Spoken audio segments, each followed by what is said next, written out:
priorities.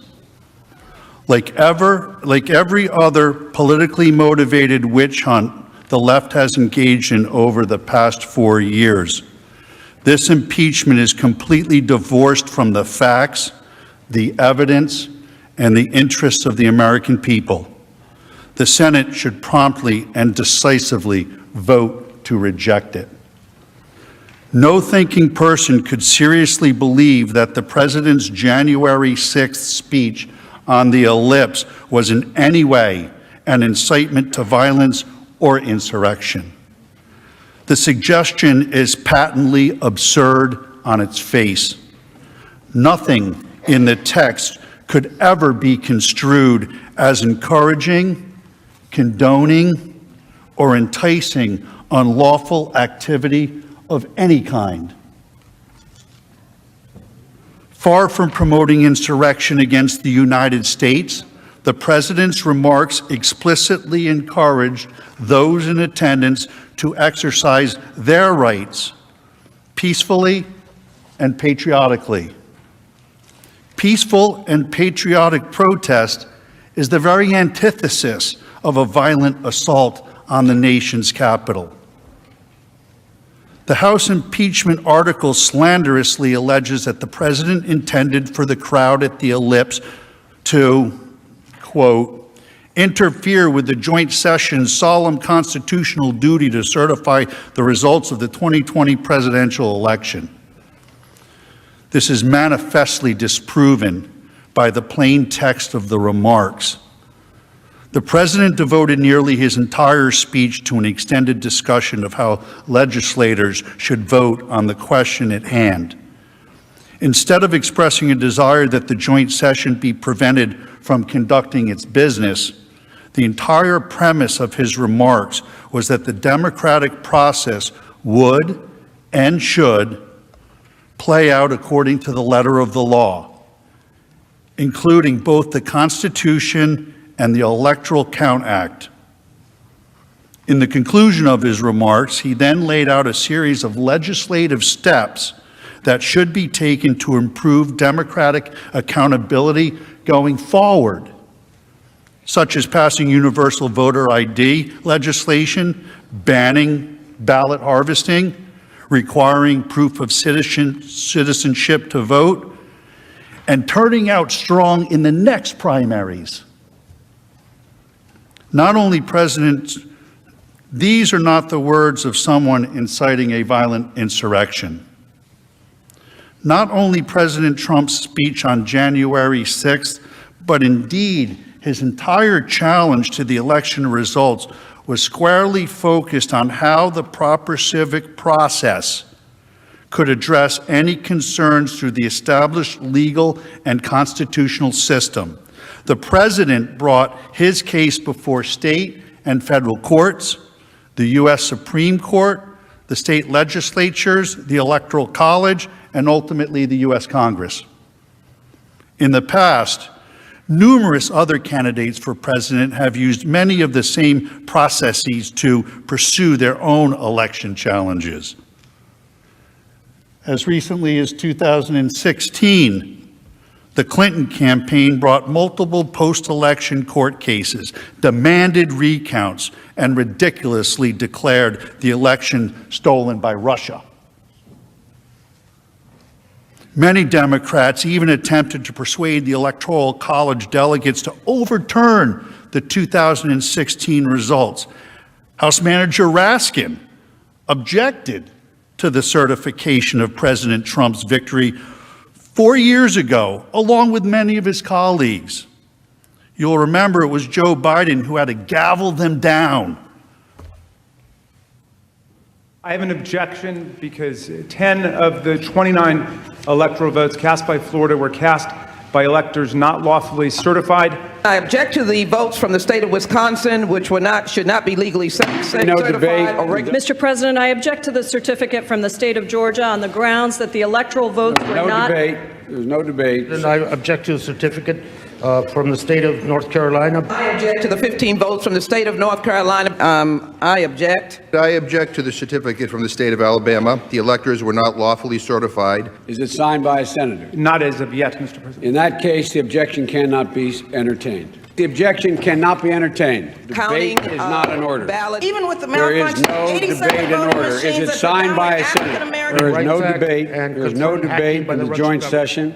There is In no the debate. early There is voting no from debate. 16 There to is no 1, debate. and the mass- Please come to order. The My objection signature on it cannot be seeking a senator, received. but the Russian Section 18, Title 3 of the United States Code prohibits debate in the joint session. I do not wish to debate.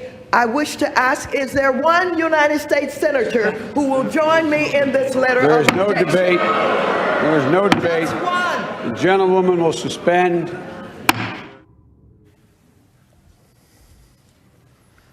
In 2000, the dispute over the outcome was taken all the way to the Supreme Court, which ultimately rendered a decision. To litigate questions of election integrity within this system is not incitement to resurrection. It is the democratic system working as the founders and lawmakers have designed. To claim that the president in any way wished, desired, or encouraged lawless or violent behavior is a preposterous and monstrous lie. In fact, the first two messages the president sent via Twitter once the incursion of the Capitol began were, "Stay peaceful and no violence, because we are the party of law and order." The gathering on January 6th was supposed to be a peaceful event. Make no mistake about that. And the overwhelming majority of those in attendance remained peaceful. As everyone knows, the president had spoken at hundreds of large rallies across the country over the past 5 years. There had never been any mob-like or riotous behaviors, and in fact, a significant portion of each event was devoted to celebrating the rule of law, protecting our Constitution, and honoring the men and women of law enforcement. Contrast the president's repeated condemnations of violence with the rhetoric from his opponents. I am your president of law and order and an ally of all peaceful protesters. The vast majority of the protests have been peaceful. Republicans stand for law and order, and we stand for justice. I just don't even know why there aren't uprisings all over the country, and maybe there will be. My administration will always stand against violence, mayhem, and disorder. There needs to be unrest in the streets for as long as there's unrest in our lives. I stand with the heroes of law enforcement. And you push back on them, and you tell them they're not welcome anymore, anywhere. We will never defund our police. Together, we will ensure that America is a nation of law and order. When we were in high school, I'd take him behind the gym and beat the hell out of him. But I think you need to go back and punch him in the face. I feel like punching him. We just want law and order. Everybody wants that. I want to tell you, Gorsuch, I want to tell you, Kavanaugh, you have released the whirlwind, and you will pay the price. We want law and order. We have to have law and order. Show me where it says that protests are supposed to be polite and peaceful. We believe in safe streets, secure communities, and we believe in law and order.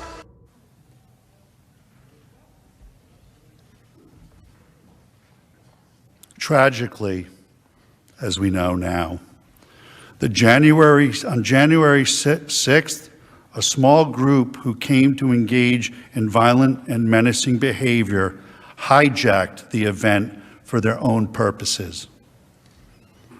According to publicly available reporting, it is apparent that extremists of various different stripes and political persuasions pre-planned and premeditated an attack on the Capitol. One of the first people arrested was the leader of Antifa. Sadly, he was also among the first to be released. From the beginning, the president has been clear The criminals who infiltrated the Capitol must be punished to the fullest extent of the law. They should be imprisoned for as long as the law allows. The fact that the attacks were apparently premeditated, as alleged by the House managers, demonstrates the ludicrousness of the incitement allegation against the president. You can't incite what was already going to happen. Law enforcement officers at the scene conducted themselves heroically and courageously, and our country owes them an eternal debt. But there must be a discussion of the decision by political leadership regarding force posture and security in advance of the event. As many will recall, last summer, the White House was faced with violent rioters night after night. They repeatedly attacked Secret Service officers and at one point pierced a security wall, culminating in the clearing of Lafayette Square. Since that time, there has been a sustained negative narrative in the media regarding the necessity of those security measures on that night, even though they certainly prevented many calamities from occurring. In the wake of the Capitol attack, it must be investigated whether the proper force posture was not initiated due to the political pressure stemming from the events at Lafayette Square. Consider this. On January 5th, the mayor of the District of Columbia explicitly discouraged the National Guard and federal authorities from doing more to protect the Capitol, saying, and I quote, "The District of Columbia is not requesting other federal law enforcement personnel," and discourages any additional deployment. This sham impeachment also poses a serious threat to freedom of speech for political leaders of both parties at every level of government. The Senate should be extremely careful about the precedent this case will set. Consider the language that the House impeachment article alleges to constitute incitement. If you don't fight like hell, you're not going to have a country anymore. This is ordinary political rhetoric that is virtually indistinguishable from the language that has been used by people across the political spectrum for hundreds of years. Countless politicians have spoken of fighting for our principles. Joe Biden's campaign slogan was "Battle for the Soul of America." No human being seriously believes that the use of such metaphorical terminology is incitement to political violence. While the president did not engage in any language of incitement, there are numerous officials in Washington who have indeed used profoundly reckless, dangerous, and inflammatory rhetoric in recent years. The entire Democratic Party and national news media spent the last 4 years repeating, without any evidence, that the 2016 election had been hacked, and falsely and absurdly claimed the President of the United States was a Russian spy. Speaker Pelosi herself said that the 2016 election was hijacked and that Congress has a duty to protect our democracy. She also called the president an imposter and a traitor, and recently referred to her colleagues in the House as the enemy within. Moreover, many Democrat politicians endorsed and encouraged the riots that destroyed vast swaths of American cities last summer, when violent left-wing anarchists conducted a sustained assault on a federal courthouse in Portland, Oregon. Speaker Pelosi did not call it an insurrection. Instead, she called the federal law enforcement officers protecting the building stormtroopers. When violent mobs destroyed public property, she said, people will do what they do. The Attorney General of the state of Massachusetts stated, yes, America is burning, but that's how forests grow. Representative Anya Presley declared, there needs to be unrest in the streets for as long as there is unrest in our lives. The current Vice President of the United States, Kamala Harris, urged supporters to donate to a fund that bailed out violent rioters and arsonists out of jail. One of those was released and went out and committed another crime, assault. He beat the bejesus out of somebody.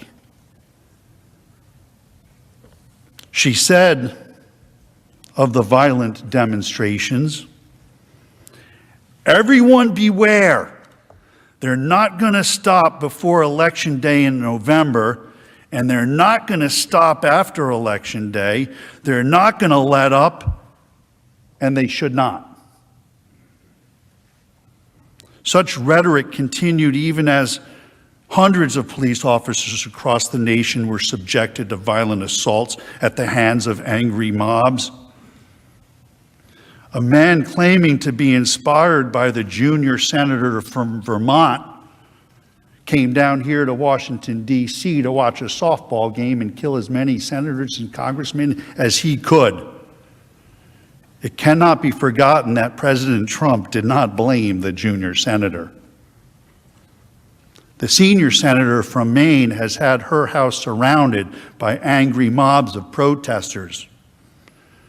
When that happened and unnerved her, one of the House managers, I forget which one, tweeted, "Cry me a river."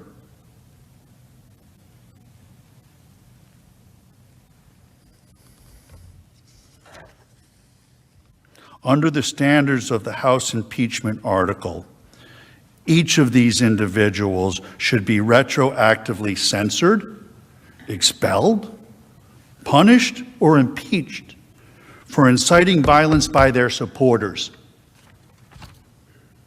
Unlike the left, President Trump has been entirely consistent in his opposition to mob violence.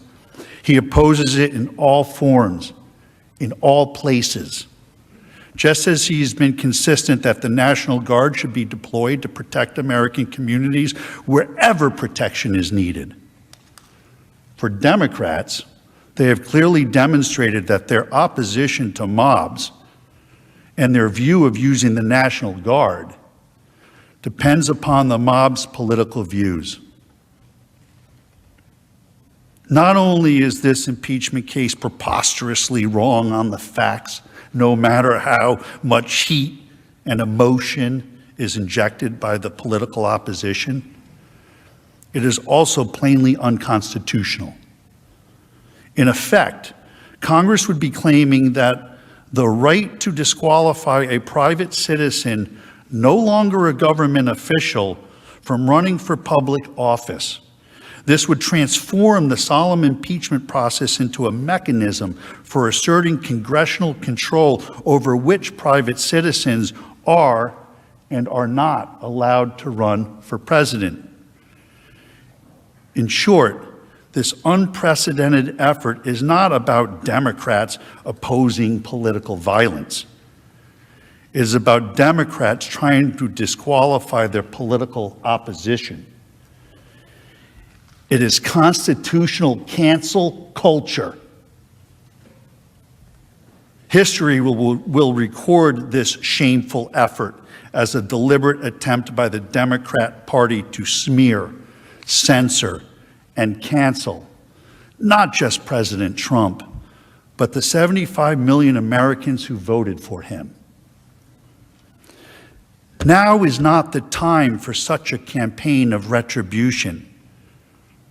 It is the time for unity and healing and focusing on the interests of the nation as a whole. We should all be seeking to cool temperatures, calm passions, rise above partisan lines. The Senate should reject this divisive and unconstitutional effort and allow the nation to move forward. Over the course of the next 3 hours or so, you will hear next from Mr. Schoen, who's going to talk about due process and a couple other points you'll be interested to hear. I'll return with an analysis of why the First Amendment must be properly applied here. And then Mr. Castor will discuss the law as it applies to the speech of January 6th. And then we'll be pleased to answer your questions. Thank you.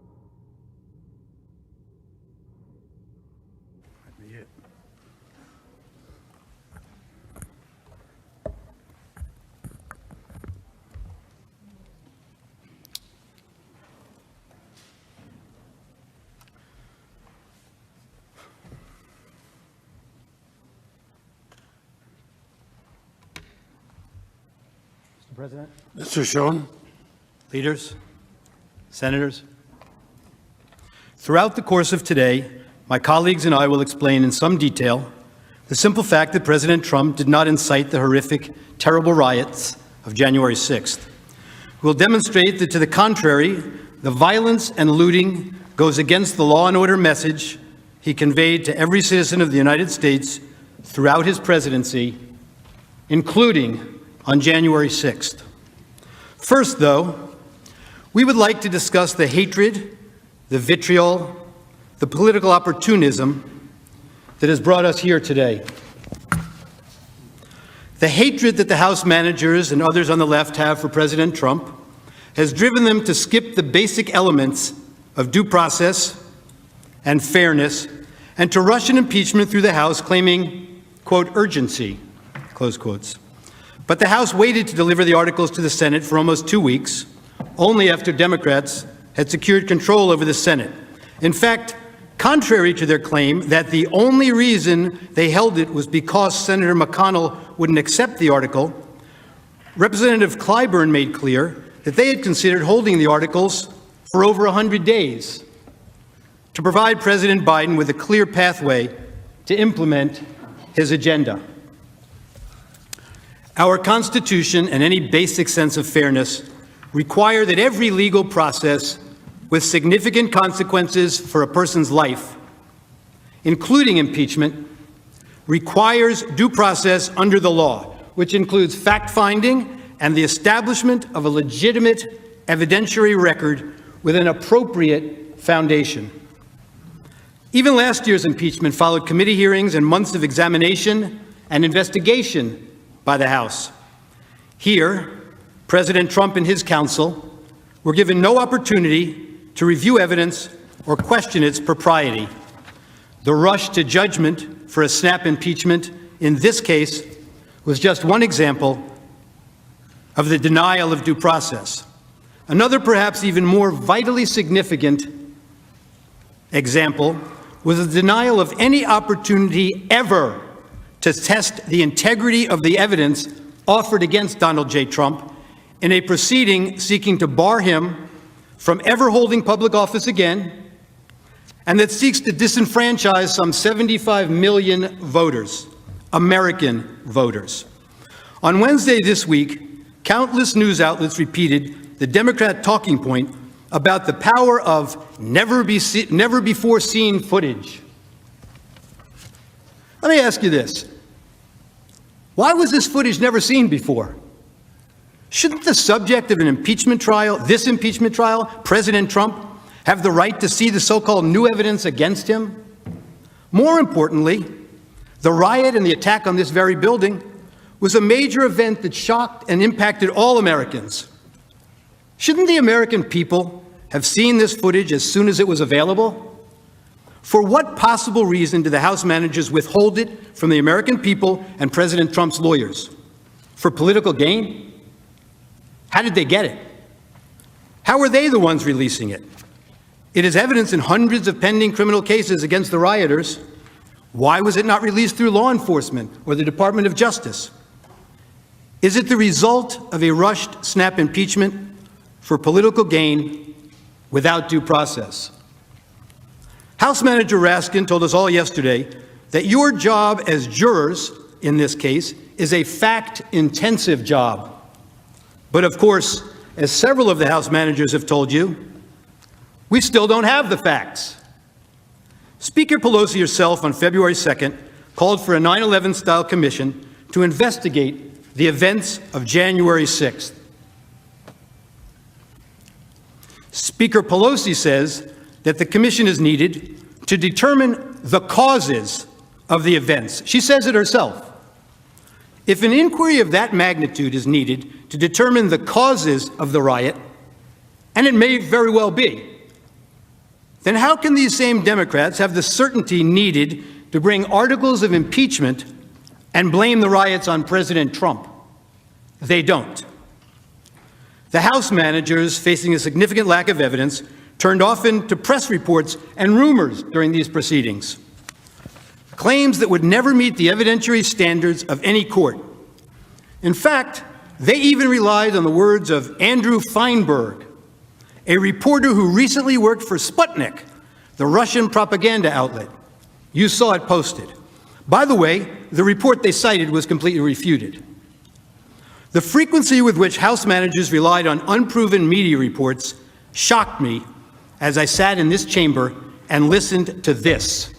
And there's a lot that we don't know yet about what happened that day.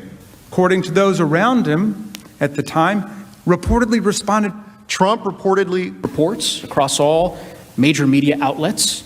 Major news networks, including Fox News, reportedly summoned. Reportedly not accidental. According to reports, President Trump was reportedly spoke to the guard. And was widely reported. Media reports? According to reports, reportedly. As any trial lawyer will tell you, reportedly is a euphemism for, I have no real evidence. Reportedly is not the standard in any American setting in which any semblance of due process is afforded an accused. Reportedly isn't even, here is some circumstantial evidence. It is exactly as reliable as, I Googled this for you. And if you're worried that you might ever be tried based on this type of evidence, don't be. You get more due process than this when you fight a parking ticket. One reason due process is so important with respect to evidence offered against an accused. I Googled this for you. Is that it requires an opportunity. Cheers. To test the integrity, the credibility, the reliability of the evidence. Here, of course, former President Trump was completely denied any such opportunity. And it turns out there is significant reason to doubt the evidence the House managers have put before us. Let me say this clearly. We have reason to believe the House managers manipulated evidence and selectively edited footage.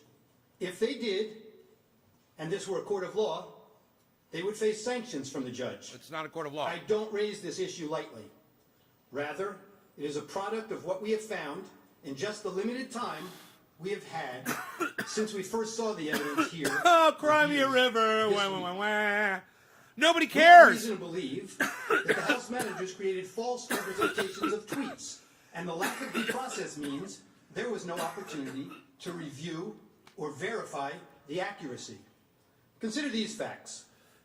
The House managers, proud of their work on the snap impeachment, staged numerous photo shoots of their preparations. In one of those, Manager Raskin is seen here at his desk reviewing two tweets side by side. The image on his screen claims to show that President Trump had retweeted one of those tweets. Now, members of the Senate, let's look closely at this screen, because obviously Manager Raskin considered it important enough that he invited the New York Times to watch him watching it. Now, what's wrong with this image? Actually, there are three things very wrong with it. Look at the date on the very bottom of the screen on Manager Raskin's computer screen when we zoom into the picture. The date that appears is January 3rd, 2020, not 2021. Why is that date wrong? Because this is not a real screenshot that he's working with. This is a recreation of a tweet. And you got the date wrong when you manufactured this graphic. Or they're looking maybe at an old tweet and they're trying to put information together that shows a pattern of Trump suggesting things. I don't know. I'm just doing this stuff. You did not disclose that this is a manufactured graphic and not a real screenshot of a tweet. Now, to be fair, the House managers caught this error before showing the image on the Senate floor. So you never saw it when it was presented to you. But that's not all. They didn't fix this one. Look at the blue check mark next to the Twitter username of the account retweeted by the president. Ooh, they put a fake blue check. That this is a verified account. It's a given the blue check by Twitter. It's a different to indicate it is run by a public figure. It's a different photo. The problem? The user's real account is not verified and has no blue check. It's not a mark, public as you can figure. see. It's a verified person. It's just somebody who sent their driver's license in and got verified. That doesn't mean you're a public person. I mean, fucking Michael Malice is a fucking piece of shit. And he's got a blue check, you know what I mean? Were you trying to make her account seem more significant? Or were you just sloppy? There's plenty of If we douchebags had out due there with process blue of law in checks. this case, we would know the truth. But that's not all that's wrong with It's this still one tweet. funny. I wouldn't be surprised if that was from two House accounts. Manager Swalwell showed you this tweet this week. Wouldn't that be and funny if this is all emphasized explainable that shit? This tweet reflected a call to arms. He told you repeatedly that this was a promise to call in the cavalry for January 6th. He expressly led you to believe that President Trump's supporter believed that the president wanted armed supporters at the January 6th speech, paramilitary groups, the cavalry, ready for physical combat. The problem is, the actual text is exactly the opposite. The tweeter promised to bring the Calvary, a public display of Christ's crucifixion, a central symbol of her Christian faith, with her to the president's speech, a symbol of faith, love, and peace. They just never want to seem to read the text and believe what the text means. You'll see this reported in the media last evening also. Words matter, they told you. But they selectively edited the president's words over and over again. Okay. They manipulated video, time-shifting clips, and made it appear the president's This words guy makes my were played fucking to a head crowd hurt. when they weren't. Let's take a look. Because nothing he says makes sense in my brain. My brain's just frying listening to it. We're going to walk down. We're going to walk down to the Capitol. Right here, we're going to walk down to the Capitol. And we're going to cheer on our brave senators and congressmen and women. And we're probably not going to be cheering so much for some of them. Okay, what do you mean by that? Because you'll never What's that take mean? back our country with weakness. You have to show strength and you have to be strong. We have come to demand that Congress do the right thing and only count the electors who have been lawfully slated. Lawfully slated. I know that everyone here will soon be marching over to the Capitol building to peacefully and patriotically make your voices heard. And we are going to walk down to the Capitol. They showed you that part. Why are we walking to the Capitol? Well, they cut that off. To cheer on some members of Congress, and not others, peacefully and patriotically. The Supreme Court ruled in Brandenburg that there's a very clear standard for incitement. In short, to paraphrase, whether the speech was intended to provoke imminent lawless action, and was it likely to do so. Go to the Capitol and cheer on some members of Congress. Are you not going to take into consideration the audience themselves? That there were a bunch of rabid motherfuckers that Donald Trump was well aware of, their support and how they felt and how they were charged up. He took full advantage of that. All you got to do is just point him in the right direction, dude. This guy's not proving any points at all right now. It's not really working for Donald Trump, in my opinion. But not others. They know it doesn't meet the standard for incitement. Oh, it so does. They edited it down. Oh, it's incitement. We heard a lot this week about fight like hell. But they cut off the video before they showed you the president's optimistic, patriotic words that followed immediately after. We fight like hell, and if you don't fight like hell, you're not going to have a country anymore. Our exciting adventures and boldest endeavors have not yet begun. My fellow Americans, for our movement, for our children, and for our beloved country, and I say this, despite all that's happened, the best is yet to come. There's that famous quote, like one of the House managers said, "A lie will travel halfway around the world before the truth has a chance to put its shoes on." Well, this lie traveled around the world a few times. No, not made its helping. way into the Biden campaign talking points, and ended up. I on wonder the if they're Senate going to floor. get into the fact that that Donald lie. Trump's going to make them say that the Very election fine was a people on fraud. both sides. Wouldn't that be funny? Except that isn't all he said. And they knew it then, and they know it now. Watch this. But you also had people that were very fine people on both sides. You had people in that group, excuse me, I saw the same pictures as you did. You had people in that group that were there to protest the taking down of, to them, a very, very important statue and the renaming of a park from Robert E. Lee to another name. No, George Washington was a slave owner. Was George Washington a slave owner? So will George Washington now lose his status? Are we going to take down, excuse me, are we going to take down statues to George Washington? How about Thomas Jefferson? What do you think of Thomas Jefferson? You like him? Okay, good. Are we going to take down the statue? Because he was a major slave owner. Now we're going to take down his statue. So you know what? It's fine. You're changing history, you're changing culture, and you had people, and I'm not talking about the neo-Nazis and the white nationalists, because they should be condemned totally. But you had many people in that group other than neo-Nazis and white nationalists, okay? And the press has treated them absolutely unfairly. Now, in the other group also, you had some fine people, but you also had troublemakers, and you see them come with the black outfits and with the helmets and with the baseball bats. You had a lot of bad people in the other group too. Unfairly, sir, I'm sorry, I just didn't understand what you were saying. You were saying the press has treated white nationalists unfairly? I just didn't understand what you were saying. There were people in that rally, and I looked the night before. If you look, there were people protesting very quietly. Right on, Bad Blue Jones. I Taking agree. down of the statue of Robert E. Lee. I'm sure in that group there were some bad ones. The following day it looked like they had some rough, bad people. Neo-Nazis, white nationalists, whatever you want to call them. But you had a lot of people in that group that were there to innocently protest and very legally protest because, you know, I don't know if you know, they had a permit. The other group didn't have a permit. So I only tell you this, there are two sides to a story. I thought what took place was a horrible moment for our country, a horrible moment.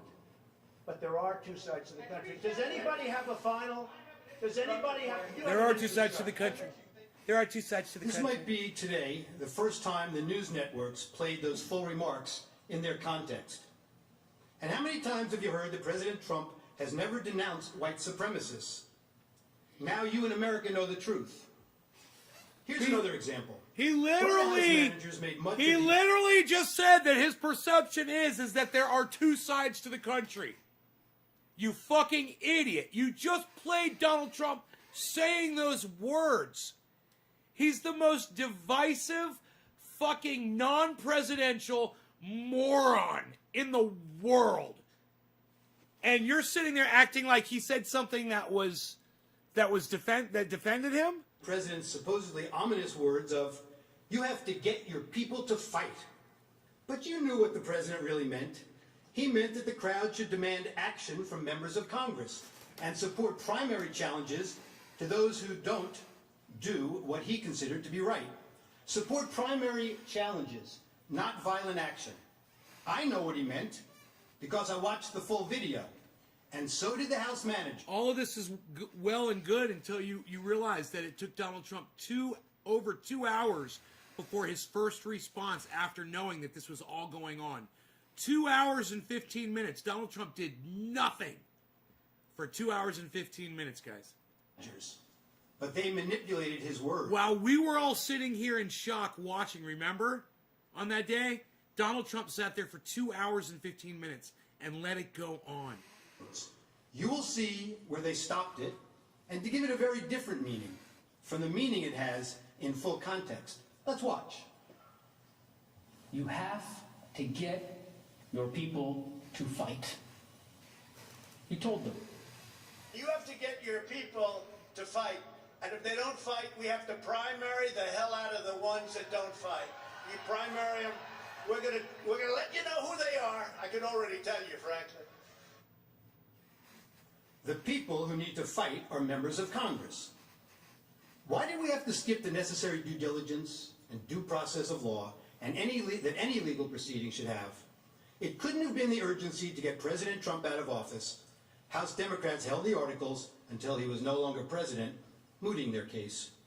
Hatred, animosity, division, political gain, and let's face it, for House Democrats, President Trump is the best enemy to attack. I want to say this for Donald Trump, who I may well be voting to impeach. Donald Trump has already done a number of things which legitimately raise the question of impeachment. I don't respect this president, and I will fight every day until he is impeached. That is grounds to start impeachment proceedings. Those are grounds to start impeachment. Those are grounds to start impeachment proceedings. Yes, I think that's grounds to start impeachment proceedings. I rise today, Mr. Speaker, to call for the impeachment of the President of the United States of America. I continue to say, impeach him! Impeach 45! Impeach 45! So we're calling upon the House to begin impeachment hearings immediately. On the impeachment of Donald Trump, would you vote yes or no? I would vote yes. I would vote to impeach. Because we're going to go in there, we're going to impeach the motherfucker. But the fact is, I introduced articles of impeachment in July of 2017. If we don't impeach this president, he will get reelected. Most requires me to be for impeachment, have an impeachment hearing, and he's the scarlet eye on his chest. That's like, thank you. Should begin impeachment proceedings. Thank you. President. It is time to bring impeachment charges. Thank you, Snake bitch. Bring impeachment charges. Thank you, Snake. My view is that he richly deserves impeachment. Thank you. At an impeachment rally, and we are ready to impeach them! Thank you. Impeach him every day of the week for anything he does. And Thank you, Nancy fucking cunt. That Thank same you. hatred and anger has led House managers to ignore their own words and actions. I agree and with set all a that. dangerous double standard.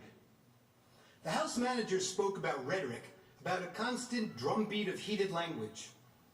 Well, as I'm sure everyone watching expected, we need to There's no mandatory vaccine, you fucking idiot. What are you talking about? show you some of their own words. I just don't even know why the current uprisings all over the country. Maybe they And I got, and hey, random dude on fucking YouTube, I got other news for you. Nobody gives a fuck what you think. What do you think about that?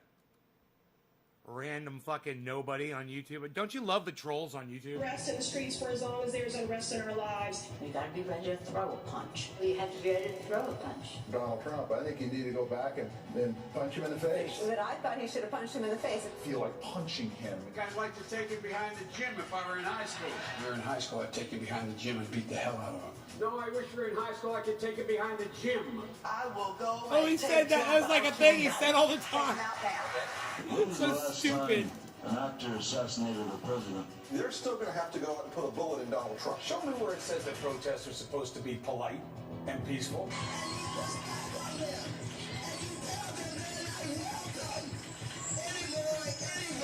have thought an awful lot about blowing up the White House.